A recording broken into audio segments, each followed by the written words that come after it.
Berseberangan di Pilkada DKI Jakarta 2017, kini PD Perjuangan tampak mesra dan menyebut tak ada pertentangan ideologis dengan Anies Baswedan saat pemilihan Gubernur Jakarta tinggal 5 bulan lagi. Bagaimana kans PDIP mengusung Anies dan apakah saling kode PDIP dan Anies ada kaitannya dengan faktor Jokowi? Sudah ada politisi PD Perjuangan Aryo Seno Bagaskara dan pengamat politik Indikator Politik Indonesia Burhanuddin Muhtadi. Selamat sore Mas Seno, Mas Burhan. Sore. Ya, selamat sore Mas Seno. Baik. Prof. Burhan, selamat sore. Mas Seno, sudah banyak kode dari elit PDIP untuk Anies Baswedan. Ini bagaimana sebetulnya keseriusan PDIP untuk mengusung Anies di Pilkada Jakarta, Mas Seno? Baik, secara umum di pilkada manapun di Indonesia, PDI Perjuangan serius untuk menang.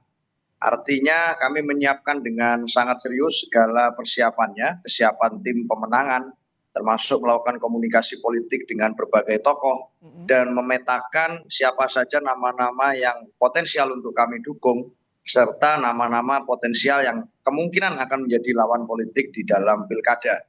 Semuanya menggunakan basis metodologi ilmiah, menggunakan survei, dan termasuk juga mendengarkan aspirasi dari bawah, dari pengurus kami dari tingkatan terbawah hingga ke DPD masing-masing. Semua itu dilakukan dalam satu proses, dan hari ini kami di dalam tahapan itu. Secara umum kami sadar bahwa logika pemenangan pilkada termasuk konstelasi landscape politik yang terjadi di daerah tentu saja berbeda dengan pilpres. Apa yang kemudian terjadi di pilkada sebelumnya, dari election sebelum pilkada serentak saat ini di daerah, itu tentu tidak serta-merta dapat dikalkulasi seperti apa yang akan terjadi di pilkada kali ini. Ada banyak kemudian konteks yang terjadi dan kita tidak berada di dalam satu situasi ruang hampa politik. Kalau untuk Anies dan Jakarta bagaimana, Mas Seno? Ya, dalam konteks Jakarta sama. Artinya ada konteks pilpres yang telah terjadi kemarin dan itu kemudian memberikan berbagai macam variabel politik tambahan yang menjadi pertimbangan kami. Bahwa nama Mas Anies Baswedan itu tidak dapat dipungkiri muncul di berbagai survei terkait dengan Jakarta. Itu adalah satu fakta politik dan satu fakta ilmiah yang tidak bisa kita elak. Dengan situasi perolehan suara beliau di Jakarta kemarin saat menjadi kontestan pilpres juga cukup tinggi. Dan di saat yang sama kami menerima usulan dari bawah. Ada fakta politik lain bahwa salah satu usulan nama yang diusulkan oleh pengurus partai di tingkat Jakarta salah satunya adalah Anies Baswedan. Meskipun nama itu bukan usulan tunggal. Ada Mas Pras, ada anggota DPRD DKI Jakarta yang lain, termasuk juga kalau di DPP partai banyak nama-nama lain yang masuk ke dalam radar, ada Mas Andika dan lain sebagainya, yang itu juga menjadi pertimbangan-pertimbangan kami di luar Mas Anies. Baik, Mas Burhan, bagaimana Anda membaca keseriusan dari PDIP untuk mengusung Anies nanti di Pilgub Jakarta? Memang ada dua variabel utama yang akan dipertimbangkan oleh partai manapun, termasuk PD Perjuangan. Variabel yang pertama adalah elektoral, faktor elektoral. Karena partai pada umumnya ingin menang. Jadi dimensi elektoralis itu menentukan siapa akhirnya calon gubernur yang diusung oleh PD Perjuangan. Meskipun PD Perjuangan dalam beberapa kasus itu tidak menempatkan faktor elektoral sebagai variabel penting. Ya, nah di sini berarti ada isu berkaitan dengan apakah nama-nama kader dari PD Perjuangan itu punya potensi menang atau tidak. Dan kalau misalnya nama-nama yang disebut oleh Mas Seno tadi sampai jelang pendaftaran itu masih kurang kompetitif, kemungkinan besar Anies Baswedan untuk mendapatkan tiket dari PD Perjuangan menjadi membesar.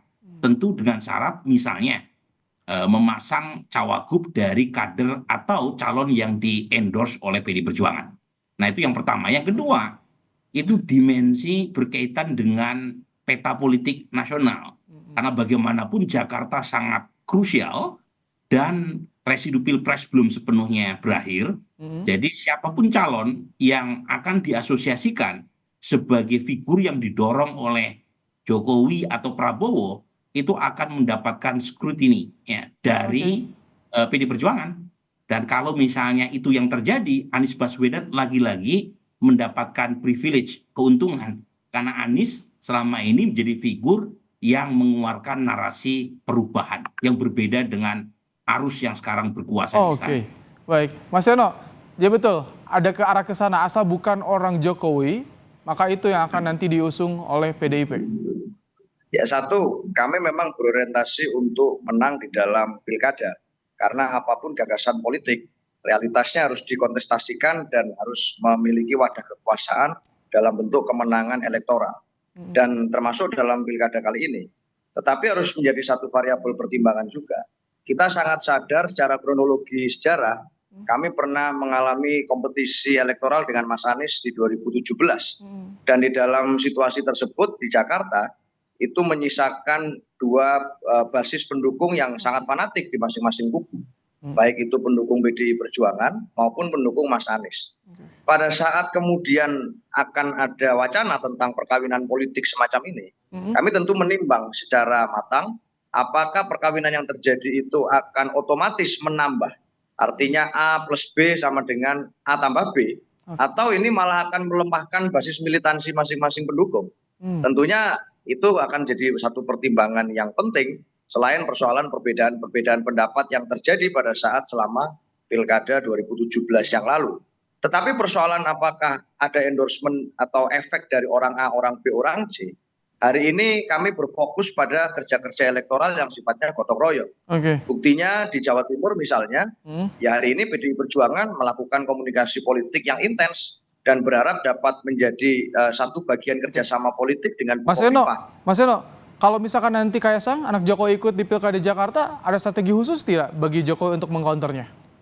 Ya hari ini kan kalau bicara lihat berita, KPU kan masih tidak sepakat dengan putusan MA.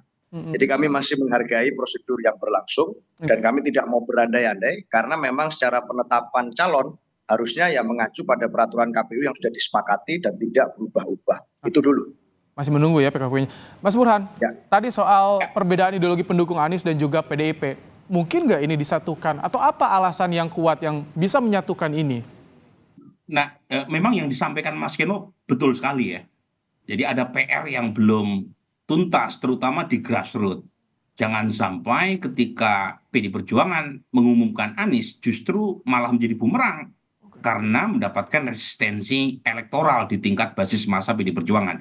Karena tidak mudah. Ini dua kutub yang secara ideologis bertentangan.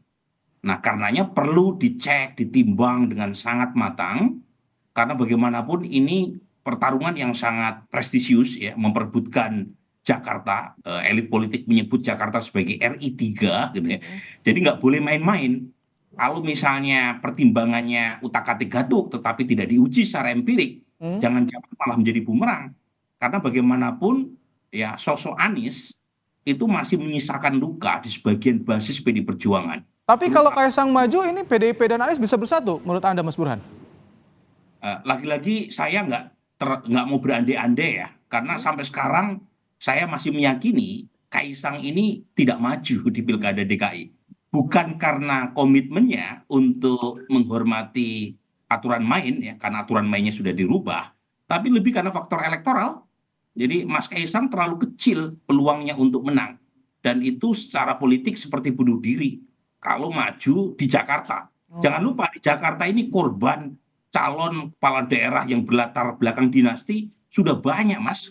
Jadi jangan main-main sama Jakarta.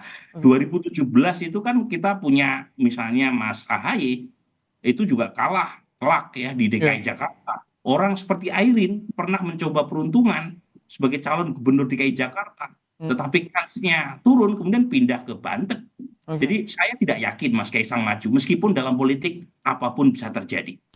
Untuk PDIP apa sih alasan yang kuat jika PDIP harus mengusung Anies Baswedan, Mas Eno? Ya kami masih belum ada dalam kapasitas menjawab itu. Karena dalam konteks hari ini, semua calon yang kami sampaikan siapapun itu masih punya peluang yang sama antara dicalonkan atau tidak. Tapi di internal masih ada penolakan atau tidak? Dinamika pasti ada, bahwa Mas Anies menarik secara elektoral, angka-angka di surveinya menunjukkan satu progres yang menonjol, itu tidak dapat dipungkiri. Makanya kami menyadari bahwa secara hitung-hitungan elektoral memang menarik. Tapi apakah Mas Anies plus PDI Perjuangan itu secara elektoral sama menariknya dengan Mas Anies sendiri dengan basis massanya, ini kan bisa jadi ada dua hal yang berbeda. Maka kami sedang mempelajari itu, apa yang akan kemudian terjadi sekian minggu ke depan. Tetapi siapapun masih sama berpeluangnya, dan kami tidak emosional dalam menanggapi apakah harus asal bukan A, asal bukan B. Dalam konteks hari ini saya rasa secara elektoral tidak masuk akal untuk mendorong calon yang sekedar anaknya A, anaknya B, tapi secara matematika politik itu tidak memungkinkan. Jadi hari ini kami sangat rasional dan berusaha untuk menghargai sejarah kronologi pilkada di Jakarta selama sekian tahun terakhir. Tapi nama Ahok juga masuk saat ini di internal. Ahok, Anies juga masuk. Ada Pak Ahok, ada Pak Basuki, ada Pak Andika, termasuk bahkan Mas Pramono Anung. Jadi kader-kader internal PDI Perjuangan saya rasa ada cukup banyak yang hari ini sedang digodok. Mas Prasetyo Edi juga masuk, Ketua DPRD DKI. Dan itu saya rasa nama-nama yang sangat mengenal Jakarta dan layak untuk dipertimbangkan.